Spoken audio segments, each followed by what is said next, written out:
இறைவனேசுவில் அன்புக்குரியவர்களே, இன்றைய நாள் இறை வார்த்தையின் அடிப்படையில் உங்களோடு இணைந்து சிந்திப்பதில் மகிழ்ச்சி அடைகின்றேன்.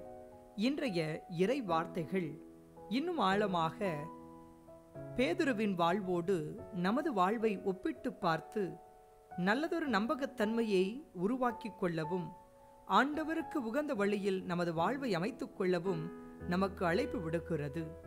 ஆண்டவரை பார்த்து, நானும் உம்மை போல கடலில் நடக்க வேண்டும் என்று சொன்ன மனிதன்தான் இந்த பேதுரு.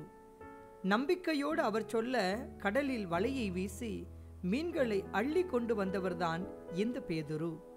இந்த பேதுரு ஆண்டவர் இயேசு கைது செய்யப்பட்ட போது எனக்கு அவரை தெரியவே தெரியாது என்று சொல்லி 3 முறை மறுதலித்தவர். ஆனாலும் கடவுளின் இதயத்திற்கு நெருக்கமானவராக, கடவுளை கண்டுகொண்டவராக, நீரே மெசியா என்று எடுத்துரைப்பவராக இந்த பேதுரு இருந்தார். தன்னோடு இருக்கின்ற மற்ற சீடர்களை காட்டிலும் ஆழமான புரிதலை இவர் ஆண்டவர் இயேசு மீது கொண்டிருந்தார். இன்று நீங்களும் நானும் பல்வேறு பணிகளுக்கு மத்தியில் பம்பரும் போல சுழலுகிறோம். இன்னும் ஆண்டவர் மீது ஆழமான அறிவை வளர்த்து கொண்டு ஆண்டவருக்கு உகந்த பாதையில் பயணிக்க இன்றைய இறை வார்த்தை வழியாக இதயத்தில் உறுதி ஏற்போம். இறைவன் நம்மை ஆசிர்வதிப்பார்.